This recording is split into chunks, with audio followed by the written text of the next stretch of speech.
네, 여러분 안녕하세요. 오늘 2026년 3월 3일인데요. 오늘 여러분과 함께 나눌 이야기가 아주 뜨겁고 또 한편으로는 굉장히 묵직한 울림을 주는 그런 주제입니다. 네, 맞아요. 지금 미국 축구계가 말 그대로 완전히 뒤집혀 있잖아요. 그러니까요. 자, 이 부분을 한번 파헤쳐 보죠. 오늘 다룰 자료들이 꽤 다채롭습니다. 최근 메이저리그 사커, 그러니까 MLS 경기 기록지부터 시작해서 현지 유력 언론 보도들까지 싹 다 모아봤거든요. USA 투데이나 LA 타임즈 같은 매체들도 아주 집중적으로 다루고 있죠. 네, 게다가 선수들의 생생한 믹스드 존 영상이랑 축구계 전설들의 인터뷰 내용까지 한가득 쌓아두고 있습니다. 오늘 우리의 미션은 단순한 스포츠 하이라이트 리뷰가 아닙니다. 극한의 경쟁, 그리고 막 거친 환경 속에서 진정한 월드 클래스라는 존재가 어떻게 주변을 변화시키는지 알아보는 거죠. 손흥민 선수의 최근 두 가지 결정적 사건을 통해서 말이죠. 네, 맞습니다. 그 리더십과 회복 탄력성의 본질을 오늘 아주 깊숙하게 들여다볼 예정입니다. 기대가 되네요. 오늘 우리가 나누게 될 이야기는 사실 축구를 전혀 모르시는 분들이라도 반드시 귀를 기울이셔야 할 내용입니다. 만약 여러분이 직장에서 치열한 경쟁을 벌이고 계시거나 가끔 억울한 상황에 직면하시거나 직장 생활하다 보면 그런 일 진짜 많죠. 그렇죠. 혹은 누군가를 이끌어야 하는 위치에 계신 분들이라면 더욱 공감하실 겁니다. 이번 심층 분석에는 스포츠의 경계를 넘어서 우리 커리어에 즉각적으로 적용할 수 있는 아주 강력한 통찰이 담겨 있거든요. 좋습니다. 그럼 바로 첫 번째 사건이 있었던 현장으로 가보겠습니다. 시계 바늘을 며칠 전인 3월 1일로 돌려보죠. 텍사스주 휴스턴에 있는 쉘 에너지 스테디엄이었습니다. LAFC와 휴스턴 다이나모의 경기였네요. 네, 관중석 분위기는 6만 명의 팬들 때문에 엄청나게 달아올라 있었죠. 그런데 전반 종료 직전에 그 뜨거웠던 열기에 찬물을 확 끼얹는 충격적인 사건이 발생합니다. 공과는 전혀 무관한 상황이었어요. 뒤에서 전력 질주하던 상황이었죠. 맞아요. 휴스턴 수비수 안토니오 카를 선수가 손흥민 선수의 발목 뒷부분을 아주 강하게 밟아버린 겁니다. 그 순간 6만 명의 비명이 스타디움을 채웠고 곧이어 주심이 8경 카드를 꺼내들었습니다. 경고 누적도 아니고 다이렉트 퇴장이었죠. 이 지점은 아주 중요한 질문을 던집니다. 가장 끔찍하면서도 중요한 사실은 그 타격 부위가 아킬레스건 근처였다는 거거든요. 아킬레스건이면 선수 생명하고 직결되는 곳 아닌가요? 완전히 직결되죠. 파열이라도 되면 커리어 전체가 끝날 수도 있으니까요. 게다가 축구화 바닥에는 잔디에서 미끄러지지 않게 뾰족한 스터드가 박혀 있잖아요. 그 쇠 조각으로 아킬레스건을 밟았다는 건 엄청난 공포를 유발하는 일입니다. 여러분이라면 그 억울함 속에서 어떻게 반응하시겠습니까? 보통 선수들이라면 당장 일어나서 상대 멱살을 잡거나 벤치를 향해 막 강하게 항의했겠죠. 아니면 그라운드에 누워서 들것에 실려 나갔거나요. 여기서 진짜 흥미로워지는 포인트는요. 손흥민 선수는 묵묵히 아주 천천히 몸을 일으켰다는 겁니다. 걸음은 비틀거렸지만 눈빛은 아주 차분했어요. 네, 그리고 후반전에 그는 자신을 향한 폭력에 대해 주먹이나 험한 말이 아니라 완전히 압도적인 실력으로 대답합니다. 상대팀이 그를 막으려고 거칠게 플레이하다가 한 명 더 퇴장당했는데도 끄떡없었죠. 끝까지 무서운 평정심을 유지하더라고요. 결국 후반 11분에 마크 델가도의 선제골을 어시스트하고 37분에는 추가 득점 기점이 되는 패스까지 찔러 넣었습니다.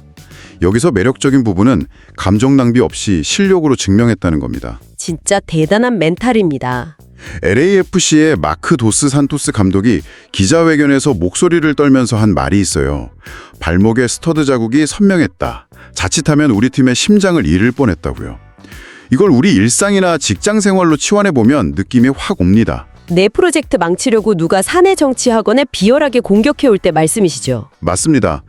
그때 같이 진흙탕 싸움을 하는 게 아니라 흔들림 없이 최고의 성과를 내버림으로써 상대를 무력화시키는 거죠. 폭력 앞에서도 평정심을 잃지 않는 이 회복 탄력성은 정말 엄청난 겁니다. 오직 실력으로 증명했다는 게 참 멋지더라고요. 그런데 저는 경기장 안에서의 모습보다 믹스트 존에서 벌어진 일이 더 충격적이었습니다. USA 투데이에서 공개한 그 영상 말씀하시는군요. 네, 손흥민 선수가 왼쪽 발목에 커다란 아이스팩을 칭칭 감고 있었잖아요. 한 걸음 내디딜 때마다 얼굴이 일그러질 정도로 절뚝거리고 있었습니다. 아까 찍힌 상처가 얼마나 깊었는지 보여주는 장면이었죠. 사실 그 정도 부상이면 인터뷰고 뭐고 다 거절하고 곧바로 치료실로 직행하는 게 일반적이잖아요. 그러니까요. 그런데 절뚝거리며 걷다가 통제선 밖에서 자신을 기다리는 어린 팬들을 발견한 겁니다. 그 순간 굳어있던 표정이 마법처럼 환한 미소로 바뀌더라고요. 아픈 다리로 굳이 아이들 쪽으로 걸어갔죠. 네, 아이들이 내민 모자에 하나하나 사인해주고 카메라를 향해 엄지를 척 들어 올립니다. 폭력 앞에서는 냉정한 실력으로, 팬들 앞에서는 따뜻한 미소로 답하는 모습. 이게 진짜 월드클래스가 가진 품격이구나 싶었습니다. 육체적인 고통보다 팬들을 향한 책임감을 우위에 두는 태도네요. 바로 그런 디테일이 시대를 대표하는 아이콘을 만드는 거겠죠. 그런데 여러분, 이 휴스턴전의 후폭풍은 여기서 끝나지 않습니다. 아, 그 기사요? 저도 보고 제 눈을 의심했습니다. 바로 루이스 수아레스가 입을 열었잖아요. 축구 팬들은 다들 깜짝 놀랐을 겁니다. 수아레스가 누굽니까? 과거에 상대 선수 깨물어서 핵이빨 별명까지 얻고 온갖 기행으로 악동이라 불렸던 선수인데 그런 거친 플레이의 대명사가 남의 태클을 비판하고 나섰다는 건 진짜 엄청난 아이러니거든요. 도대체 뭐라고 했기를 난리가 난 걸까요? 수아레스가 이렇게 말했습니다. 지금 에미레스가 지나치게 거칠어지고 있다. 그 태클은 굳이 할 필요가 없는 차원이 다른 문제였다. 리그 차원의 보호가 절실하다고요. 이걸 더 큰 그림과 연결해보자면 그 의미가 상당히 깊습니다. 단순히 동업자 정신을 발휘한 것 이상인가요? 그렇습니다. MLS가 현재 유럽 리그에 비해 전술적 정교함이 부족하다는 평가를 받거든요. 그걸 만회하려고 엄청난 활동량과 거친 몸싸움으로 풀어가는 경향이 강하죠. 아, 기술적인 부족함을 힘으로 덮으려는 거군요. 네. 그런데 리그가 진정한 세계적 무대로 도약하려면 관중을 끌어모을 스타 플레이어가 절대적으로 필요합니다. 수아레스조차 고개를 저을 정도였다는 건 리그의 뼈아픈 성장통을 정확히 찌른 겁니다. 손흥민은 단순히 한 팀의 선수가 아니라 리그 전체가 흥행하기 위해 반드시 보호해야 할 핵심 자산이라는 걸 통찰한 거죠. 아, 듣고 보니 정말 그러네요. 기록을 보면 손흥민 선수는 10일 동안 4경기를 치르는 살인적인 일정 속에서도 팀을 서부 컨퍼런스 선두로 이끌고 있었거든요. 그런 선수가 시즌 아웃이라도 되면 리그 전체의 상품성이 떨어지는 거니까요. 자, 부당한 폭력 앞에서도 압도적이었던 이 사건도 대단한데 두 번째 사건은 완전히 다른 결의 통찰을 줍니다. 시애틀 사운더스와의 경기 말씀이시죠? 네, 그야말로 마법 같았던 순간으로 넘어가 보겠습니다. 앞선 경기가 물리적 폭력에 대처하는 단단한 멘탈이었다면 시애틀전은 심리적인 전술과 이타적인 리더십이 어떻게 조직을 구원하는가 보여주는 완벽한 마스터 클래스였습니다. 상황을 머릿속에 한번 그려보시죠. 6만 2천 명의 관중이 숨을 죽이고 있습니다. 후반 38분, 스코어는 0대0. 답답한 흐름 속에서 손흥민 선수가 페널티 박스 왼쪽 모서리, 일명 손이존에 도달하죠. 수비수 3명과 골키퍼의 시선이 전부 손흥민 발끝에 꽂혀 있었죠. 그때 역사에 남을 마법의 0.5초가 시작됩니다. 상체를 미세하게 흔들면서 시선을 골문 구석으로 향하는 바디 페인트를 딱 시도하죠. 그 순간 시애틀 수비 진의 중심이 완전히 무너졌습니다. 모두가 가마차기 슛이 나올 거라고 100% 확신했거든요. 수비수들이 슛을 막으려고 얼어붙은 그 정적의 0.5초. 손흥민 선수는 본인이 해결하려는 욕심을 내려놓고 빈 공간으로 맹렬하게 쇄도하던 마크 델가도에게 아주 부드러운 패스를 밀어넣습니다. 그리고 델가도가 눈스톱으로 결승골을 만들어내죠. 델가도 선수 발을 떠난 공이 그물 출렁일 때 경기장은 완전히 폭발했습니다. 여기서 진짜 소름 돋는 장면은 델가도의 세리머니였어요. 보통 수만 명 앞에서 0대0 상황 깨는 극장골 넣으면 혼자 슬라이딩하고 막 포효하잖아요. 그런데 뒤도 돌아보지 않고 오직 한 사람, 손흥민 선수에게 달려가 품에 안겼죠. 네, 중계 카메라에 잡힌 입모양을 보니까 이건 네 골이야, 손이 라고 말하고 있었습니다. 대체 왜 자기가 넣은 골을 손흥민 골이라고 한 걸까요? 이 짧은 문장 안에 무슨 사연이 있었던 건가요? 경기 후 인터뷰에서 그 사연이 밝혀졌는데 참 먹먹했습니다. 사실 델가도 선수가 결정적 찬스를 거듭 놓치면서 극심한 슬럼프에 빠져 있었거든요. 공격수에게 득점 침묵은 진짜 지독한 불안감이잖아요. 맞습니다. 팬들의 야유도 거세지고 내가 민폐를 끼친다는 가면증후군까지 겪고 있었죠. 그런데 경기 3일 전 다들 퇴근한 텅 빈 훈련장에 두 사람이 남아 있었습니다. 손흥민과 델가도였군요. 네. 손흥민 선수가 슬럼프에 빠진 델가도를 위해 볼보이 역할을 자처하면서 1대1 특훈을 해준 겁니다. 와, 훈련장에 남아서 공을 직접 주워줬다고요? 그 최고의 몸값을 자랑하는 선수가요? 그때 해준 조언의 디테일도 기가 막힙니다. 골대를 보지 마, 공의 회전을 느껴.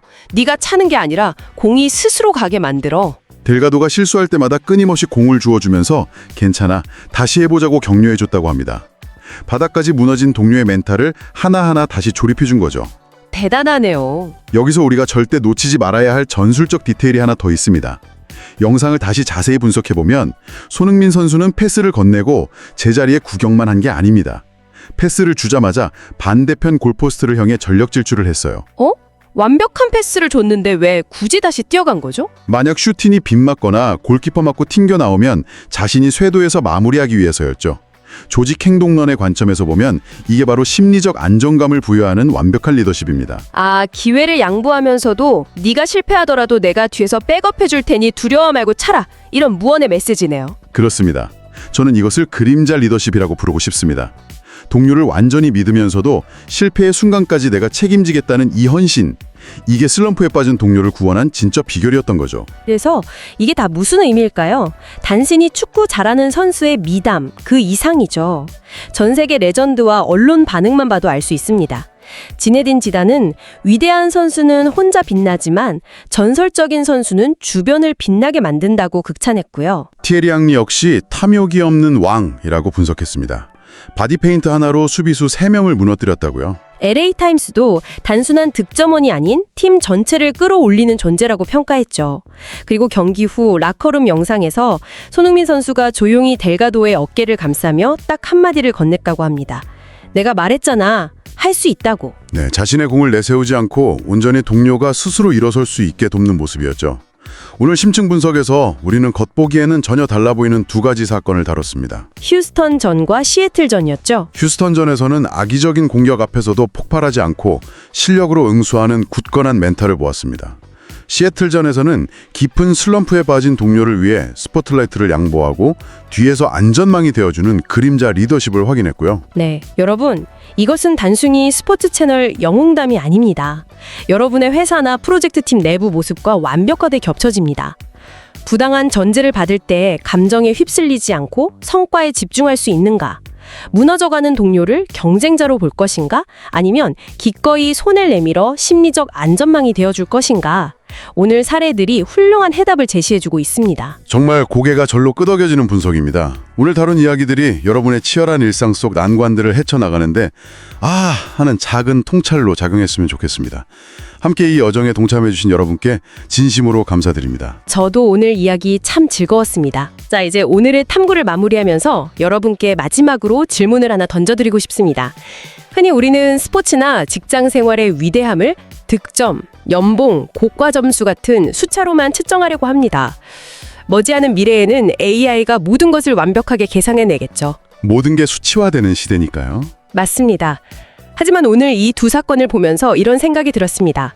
이 차가운 시대에 누군가를 진정으로 역사에 넘는 레전드로 만드는 궁극적인 무기는 아이러니하게도 데이터로는 절대 측정할 수 없는 것 아닐까요? 고통받는 동료를 헤아리는 공감 능력, 그리고 타인을 빛내기 위해 스스로 그림자가 되어주는 이타심 말입니다. 여러분은 어떠신가요? 여러분의 커리어에서 동료들을 향해 찔러 넣어주고 있는 어시스트는 과연 무엇입니까? 오늘 하루 이 질문을 한번 깊이 곱씹어 보시길 바랍니다.